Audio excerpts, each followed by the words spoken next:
Hey guys, remember my sliding domino? Well, I made a second version and it is much better. So first I want to summarize the issues I had with the first version. So one of the issues was that when it was being turned, you could still slide it around. And when it was sliding around, it could still be turned. So, for example, if you were misaligned like this, you could still turn it, and that was not that great. Second issue is that when I moved the parts here, I could turn these and just pop them out, which is not that great, again, because it was slightly unstable due to that. Also, I thought it was a bit stiff, so the problem is you couldn't do middle layer turns.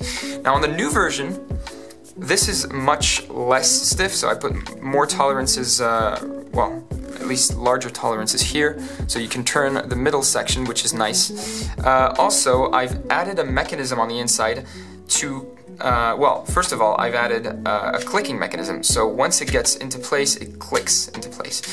Also, there's some sort of circles on the inside with protrusions on these two parts here, the sliders, and it's quite peculiar, but basically, if it's misaligned, you can't turn it anymore, and if it's in the right position and you start turning it, then you can't move it around anymore. So that is also, in this case, it's applicable as well. So here, you can't move it around anymore. Now, there's still some issues. Okay, so I forgot one thing. Here, you can't pop out the pieces due to those extensions that you see here on the sides. Essentially, the mechanism bumps into those extensions. The only issue that's left is that when you turn it, you can still pop it that way, but it's very peculiar and doesn't happen that often.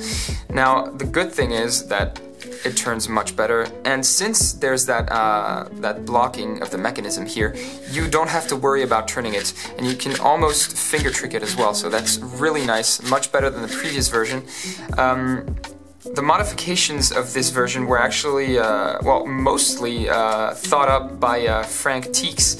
He's one of the people who bought this puzzle, and he's a really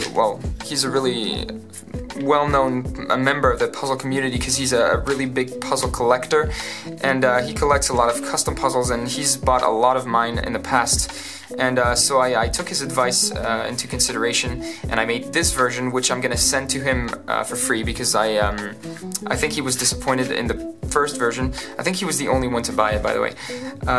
And I don't want him to be disappointed because he's a friend of mine. I actually met him a few times at Dutch Cube Day. The first time in 2011 and the second time in 2017, and he's really nice. So I just wanted to do that for him.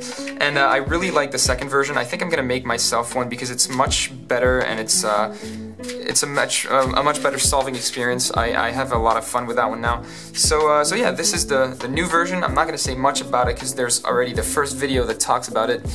This is definitely much better than the first one. So I hope you guys liked it, and I will see you in the next video.